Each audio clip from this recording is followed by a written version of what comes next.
안녕하세요, 훈TV의 훈입니다. 오늘은 제가 책 리뷰를 좀 해보려고 하는데요. 바로 간송 전영필이라는 책입니다.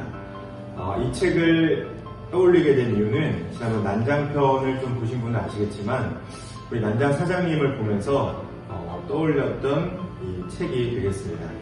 호가 이제 간송이고 이름이 전영필이 되겠는데요. 이분이 어떤 분인지를 제가 설명을 드리도록 하겠습니다. 제가 20대 때 읽었던 가장 감명 깊게 읽은 책 중에 하나를 꼽으라면 정말로 이 책을 꼽을 수가 있습니다. 먼저는 이분은 1906년생이십니다. 주로 일제강점기 때 활동을 하셨다고 이렇게 보면 되는데요.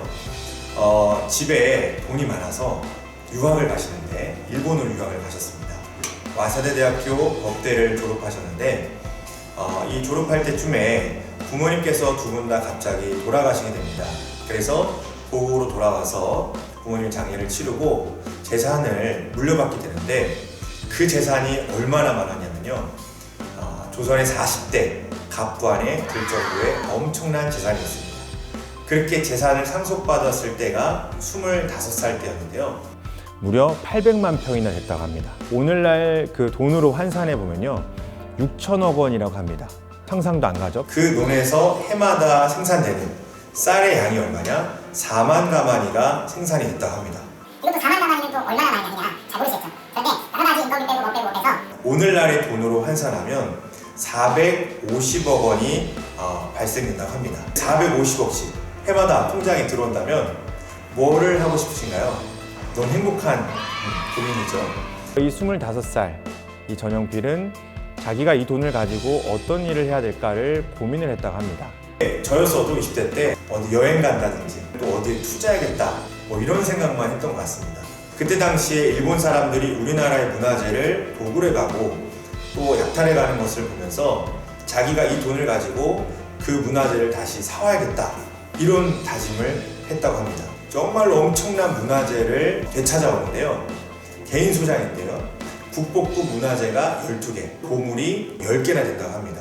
이름만 들어도 다 알만한 그 문화재가 있는데 미인도 아시죠? 추사 김정희의 글, 그 막 학이 동글동글 들어가 있는 거 천양매병이라고 하는 그 고려청자를 가지고 있습니다. 정선의 그림, 훈민정음 해례본도 소장하고 있죠. 엄청나지 않습니까? 이 문화재를 저장할 개인 사립미술관을 짓기 위해서 28살 때 성북동 쪽에 땅을 구입을 했다고 합니다. 이 책에서 가장 제가 기억나는 일화가 뭐냐면요. 일본에 존 개츠비라고 하는 영국 사람이 있었습니다. 문화재 수집광이었는데 일본의 정세가 불안하니까 그 문화재를 가지고 다시 영국으로 간다는 소식을 듣게 됩니다. 그 문화재가 영국으로 가면 되찾기가 더 어려워지겠다 싶어서 자기가 그것을 되찾아야겠다 생각을 한 거죠. 그래서 일본으로 건너갑니다. 결국 나중에 협상을 하게 되는데 그 사람이 가지고 있던 국보급 문화재가 22점 있었다고 합니다. 그런데 2점은 자기가 영국으로 가지고 싶다고 하고 20점을 팔았는데 그 20점을 판 가격이 얼마냐? 무려 현금으로 1,200억을 주고 다시 사옵니다. 놀랍지 않습니까? 그 1,200억 원이라는 돈을 마련하기 위해서 또 자신의 많은 재산을 또 팔아서 현금으로 준비를 했겠죠. 그래서 이분이 그 문화재를 가지러 일본을 갈 때 비행기를 렌트를 해가지고 문화재를 화물칸에 실는 게 아니라 안전벨트를 채워가지고 고국으로 돌아왔다는 엄청난 일화가 있습니다. 돈이 많다고 해서 단순히 이런 일을 할 수 있는 건 아닌 것 같고요. 그 정도의 배포가 있어야 되지 않나 이렇게 생각을 합니다. 그래서 성북동 지역에 그 구입한 토지에 최초로 개인 사립 미술관을 짓게 되죠. 보화각이라고 하는 미술관을 짓게 되고 거기에 많은 문화재를 저장하게 됩니다. 6.25 전쟁 당시에는 북한에서 군인들이 쳐들어와가지고 그 문화재를 다 약탈해 가려고 했을 때 큰 위기를 겪기도 했지만 결국에는 그 문화재 대부분을 지켜냈다고 합니다.